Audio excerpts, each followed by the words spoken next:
Hey, what is up guys? It's your boy Speed here, and today we're going to be talking about Windranger safelane. Windranger safelane is something I'm very excited to talk about because it's kind of the new trend going around right now, and what I really love about it is that it's actually just good. It's one of those things where you hear it and you're like, oh, this is a fad, this is a trend, but I don't really think it is. And the reason why is universal heroes are just a little bit crazy.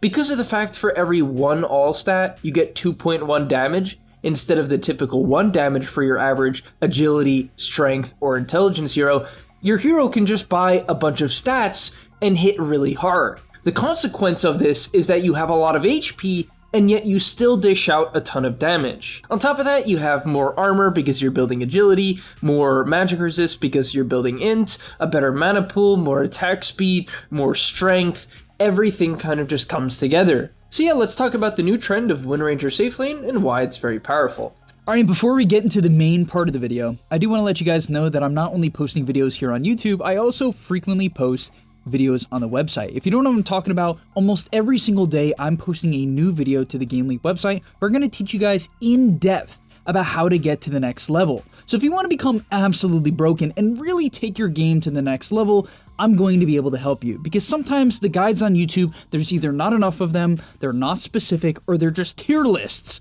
which I know you guys love, but at the end of the day, the gameleap website is going to help you get to the next level. So click the link down below and sign up.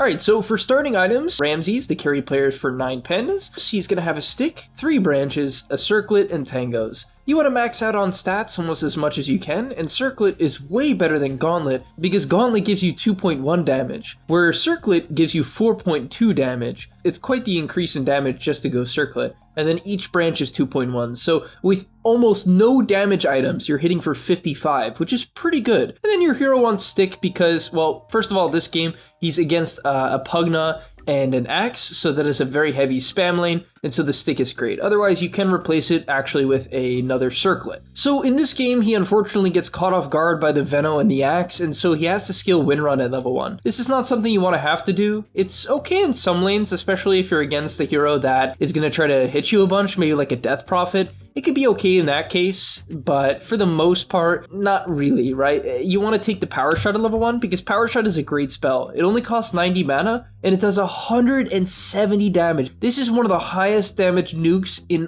all of Dota. It's a crazy spell at level 1. And so yeah, it's definitely what you want to take at level 1 to secure the range creep and, you know, just do general harass.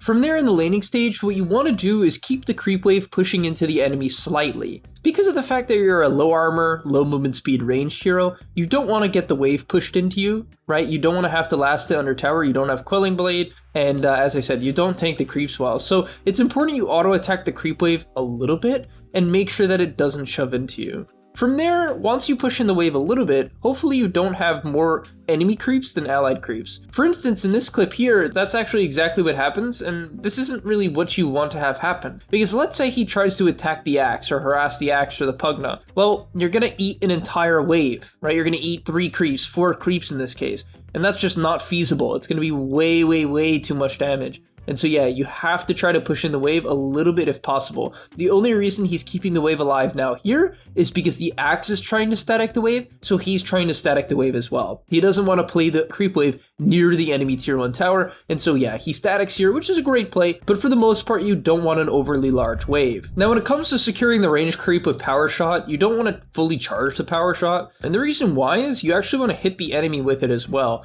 I guess technically if the creep is very far away, you can fully charge it just to make sure that there's no chance you miss. But like in this clip here, he kind of realizes, not last second, but he realizes, okay, I want to secure this.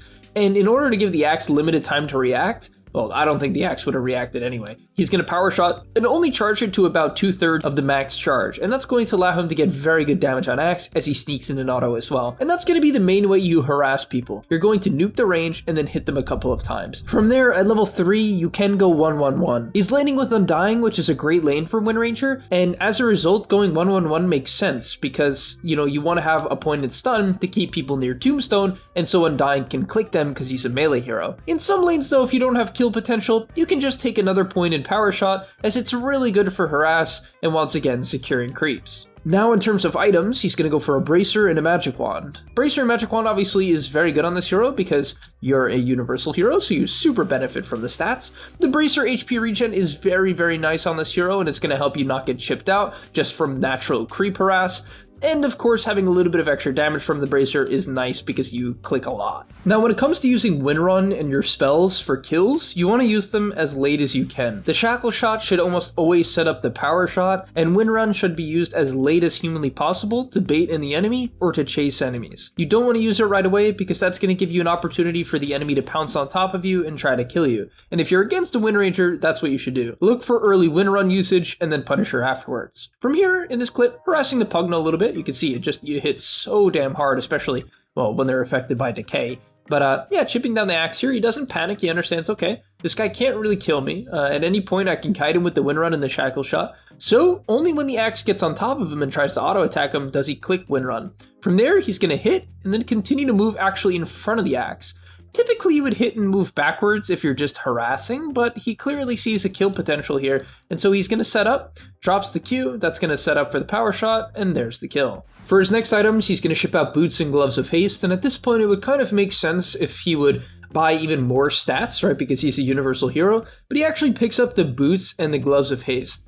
The reason why is you already hit pretty hard at 79 damage. It's just better to be able to kite heroes like Axe, right? If they can't get on top of you, you can just poke, and the Boots allows you to comfortably poke. So, as we're gonna see in the next couple of clips, he's gonna be able to do a ton of damage to the Axe as time goes on, right? He can kind of hit the guy here, and then if Pugna tries to man up, yes, obviously he's the core and Pugna's a support, he's 2 levels up on the guy, but notice how favorable the trades are due to how heavily stat-oriented you are and the Gloves of Haste, right? I mean, it's not even close. The Pugna pops his wand, and he's just getting demolished. He only has to disengage on wind at the last second here, and does a great job of kiting Axe and playing max range to get 3 heavy autos on the Axe. So after completing your treads, just keep in mind, you typically will keep the treads on agility, unless you're casting a spell or trying to live a gank. The reason why is you don't get any added damage from being on int anymore because, well, you're not an intelligence hero. And for going for kills, it's pretty simple. You want to sneak up on people, and you almost always want to lead with your ult. If you have to lead with Windrun or lead with Shackle Shot, there's a good chance the enemy will be able to disengage. And on top of that, if you have to lead with Windrun,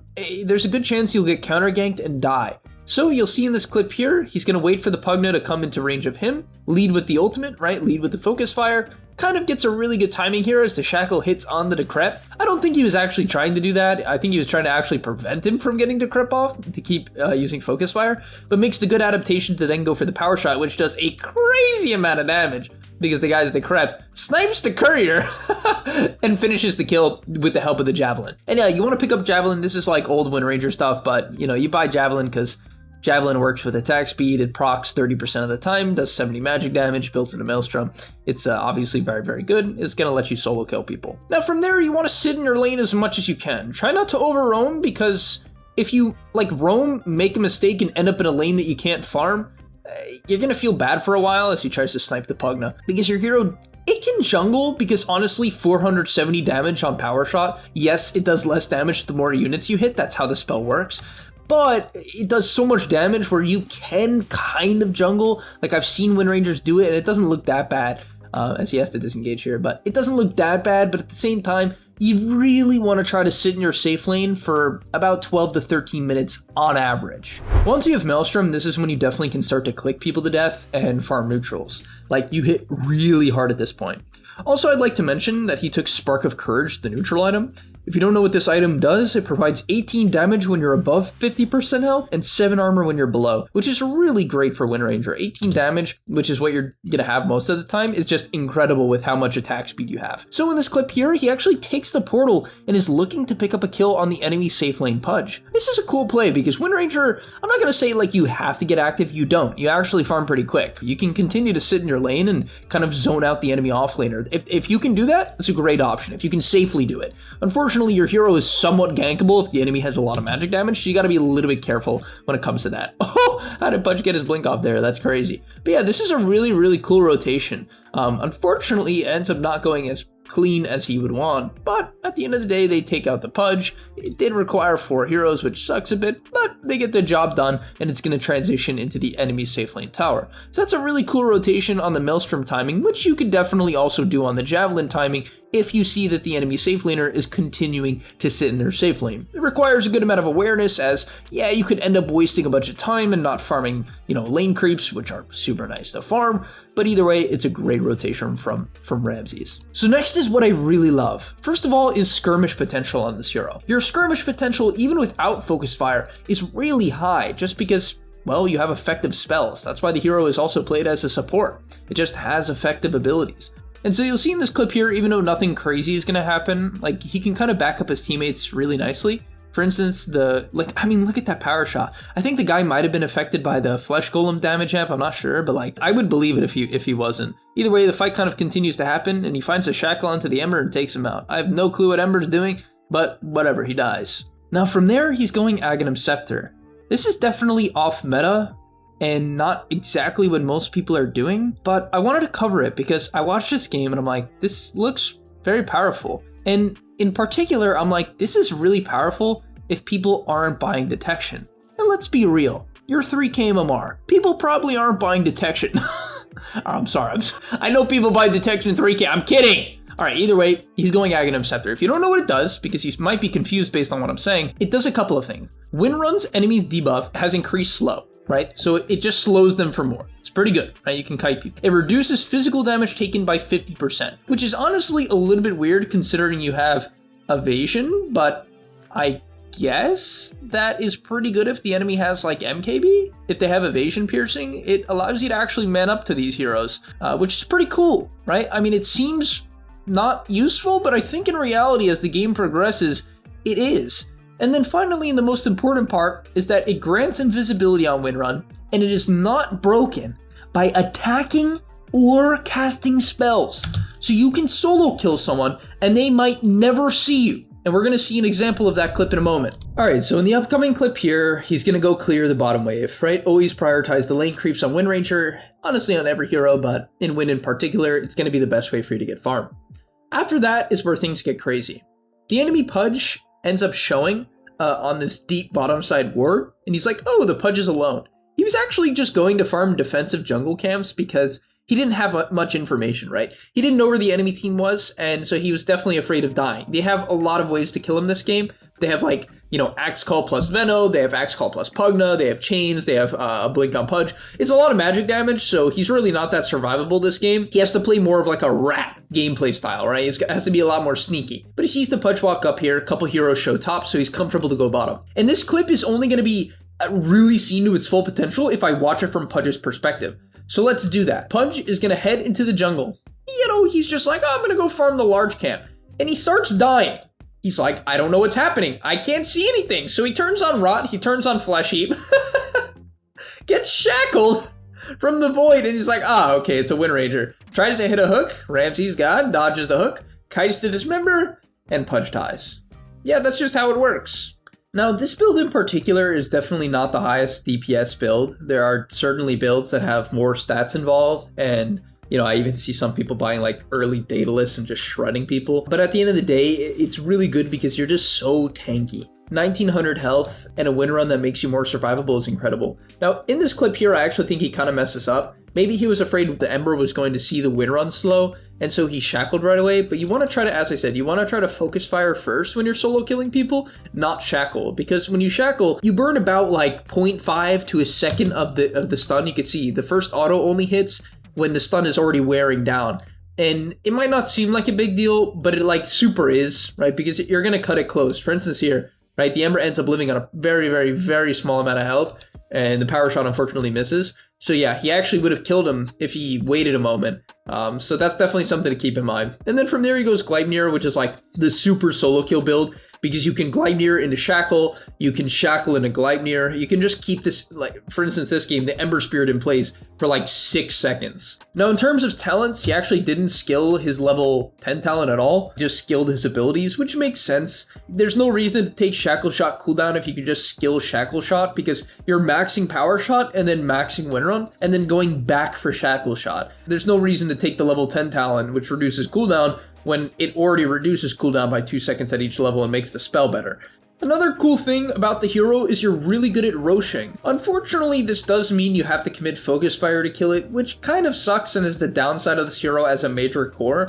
But I would like to say, and I would like to show kind of in this clip here, why Windranger carry is more powerful than it ever has been. In previous Windranger forms, this hero had a major downside of, if you don't have focus fire, you don't do shit. That's how it works. You didn't do anything. But with the new Windranger, because of the fact that you just have a ton of agi, right? You hit pretty fast. You just have naturally high attack speed.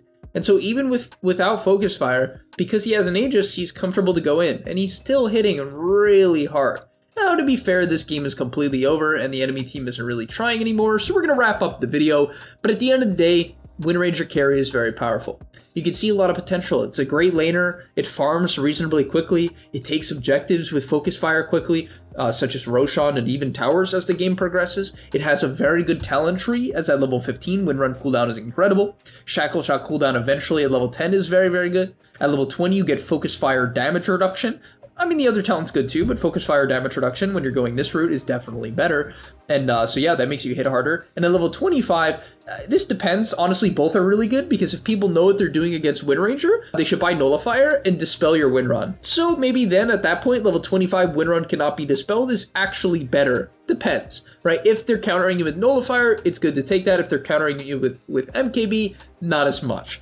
Then the other one, Focus Fire, kills advanced cooldown by 20 seconds, is so good. Because in the late game, you'll kill a support with Focus Fire, and then you basically immediately have it, because it's a 30-second cooldown, and while you're Focus Firing, the cooldown's going down. So, like, it's basically like a 5-second cooldown. It's really cool. But alright, thank you guys so much for watching. In terms of other items that you want to buy on this hero, a lot of the time as the game progresses, you're going to need a BKB. He actually is queuing up a Sange and Yasha, which I guess isn't that bad, because it's stats. And you can kind of just run in. Other items, you can still go for a natural MKB, but because of the fact that you're building a lot of damage and taking a level 20 focus fire damage reduction, you can also just go dataless and really crit off the really high damage you already have. So yeah, thank you guys so much for watching. I'll see you in the next one, and I'm out. Peace!